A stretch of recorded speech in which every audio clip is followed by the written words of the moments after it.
that if Justice Kudirat Kekere-Ekun had been one of those that sat on the appeal of Atiku Abubakar and Peter Obi, how would the Nigerian public, based on the controversy of the election, have greeted her appointment? Was she strategically excluded so that by the time she is appointed now in 2024, her appointment won't be greeted with much criticism?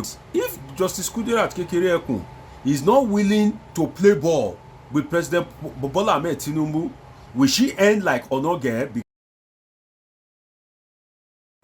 Congratulations are in order to women across Africa and especially in Nigeria, as Justice Kudirat Kekere-Ekun becomes the second female Chief Justice of Nigeria. She's the second to so occupy such position after Justice Aloma Muktar that was sworn in during the era of Goodluck Ebele Jonathan as president.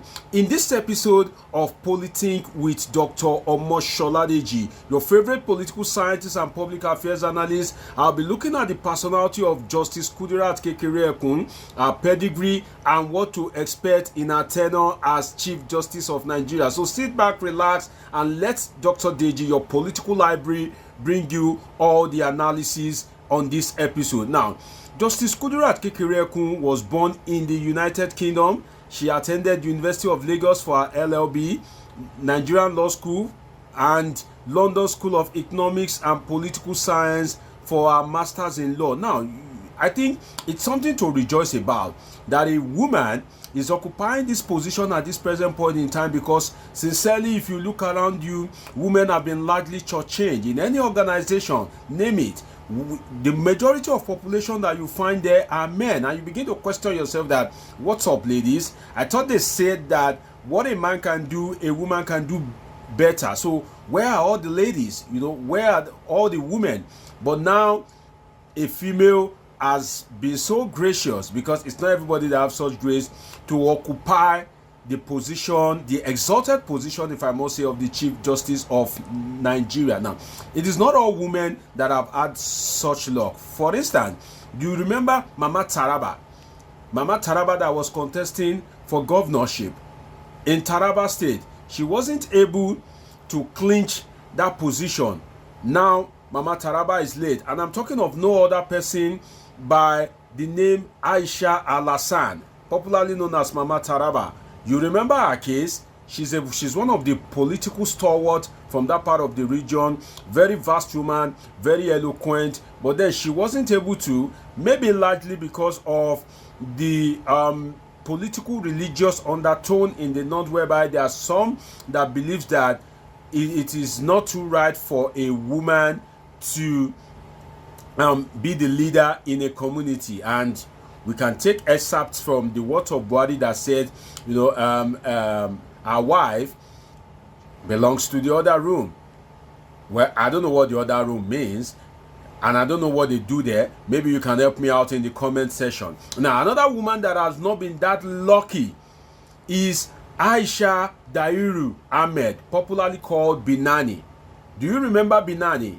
The woman that wanted to contest for, that contested rather, for governorship in Adamawa State. You will recall that Binani almost forced herself on the state because the resident electoral commissioner at the time, against the incumbent governor now, Ahmadu Fintiri, the resident electoral commissioner, without the proper collation of results, just declared that Aisha Binani is the winner of the election. And that led to so much back and forth. At the end of the day, Ahmadu Fintiri was declared the winner of that particular election. So you could see that although there are no women participating in politics, although women are not occupying much political position or administrative or any other official position like their male counterparts, women have not always have it so smiling.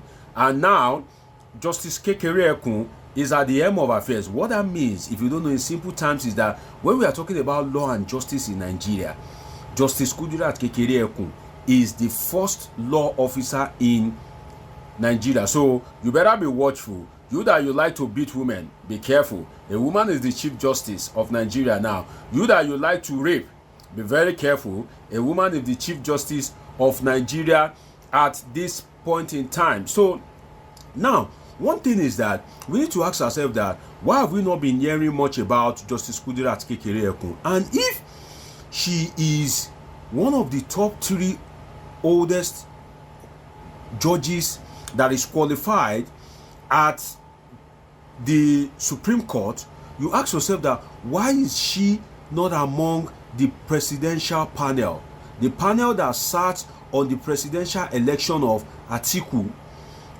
Peter Obi and Bola Tinubu? Now, why is she excluded? Could it be that when the judiciary sat, could it be that they know that they are going to affirm Bola Tinubu as president, and when the nomination of Kudirat Kekere-Ekun comes, so that it will be greeted with wide public criticisms? Could that be the case? Because just imagine the controversy that surrounded that election. In fact, it is right to say that the controversy that is still surrounding that election, just take for a moment that if Justice Kudirat Kekere-Ekun had been one of those that sat on the appeal of Atiku Abubakar and Peter Obi, how would the Nigerian public, based on the controversy of the election, have greeted her appointment? Wouldn't there have been so much criticisms?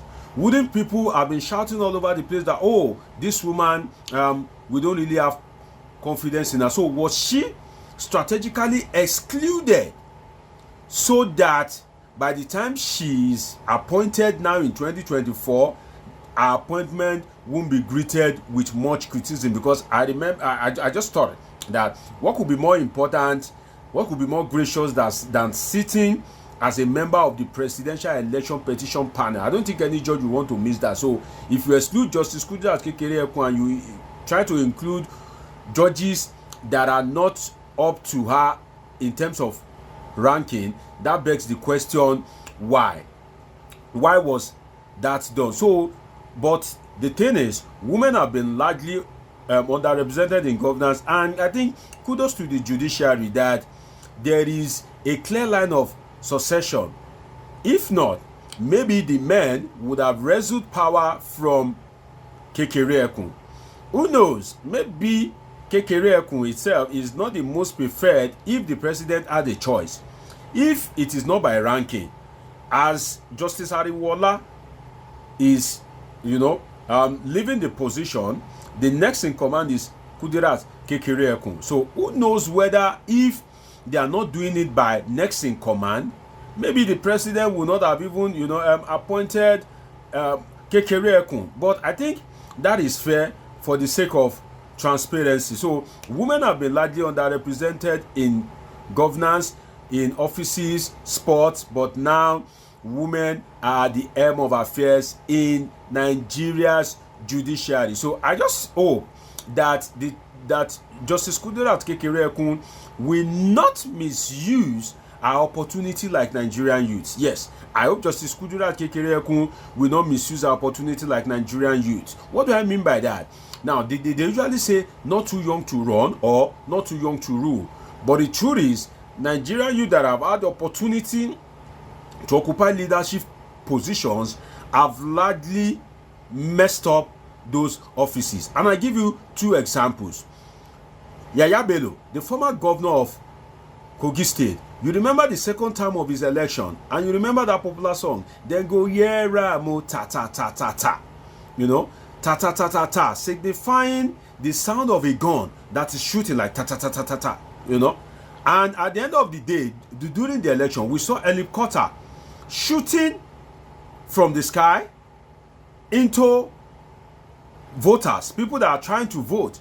So how can a youth be so desperate for power to that extent? And the issue of the corruption, whereby he was alleged to have stolen a lot, billions of naira from Kogi State coffers, is still, in the public domain. So you ask yourself that if somebody that is a youth can steal so much money like that, if somebody that is a youth can be into so much human rights abuses, then it is only safe to say that we need to be watchful of the kind of youth that we have. And that's why I said I hope Justice Kudirat Kekere-Ekun will not be like the youth that have had opportunity. Now that a woman is the Chief Justice of Nigeria, I hope she will use that position to bring about development, to bring about transformation in the judiciary, and not abuse that office like Yaya Bello has abused his office, like Betta Edu have abused her office. That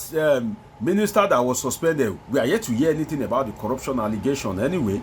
You know, that lady, I think they said she's 36-year-old that was suspended. Imagine, just few months as a minister, look at what she has done. So when people clamor for opportunity, sometimes we need to watch them when they eventually have that opportunity. So I hope Justice Kudirat Kekere-Ekun will use that opportunity well, in such a way that she will be worthy of emulation for offices, organizations, politicians, to give women more chance in politics and governance. But the truth is, congratulations are in high order for the new Chief Justice Kudirat Kekere-Ekun. Now, if we look at our pedigree, Justice Kudirat Kekere-Ekun has not been much in the news.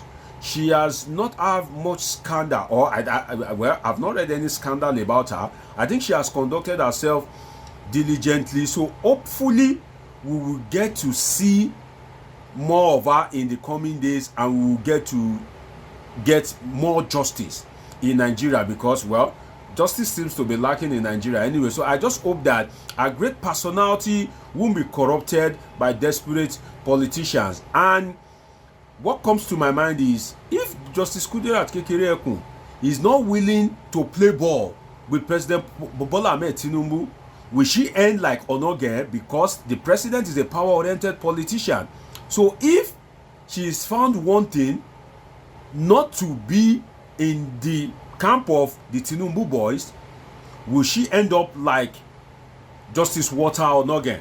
Well, like they say, tomorrow has a lot of things to unveil to us. So I think that we should expect some great things from Justice Kudirat Kekere-Ekun, whereby she will try to save the name of her family. By the way, Kekere-Ekun means small tiger.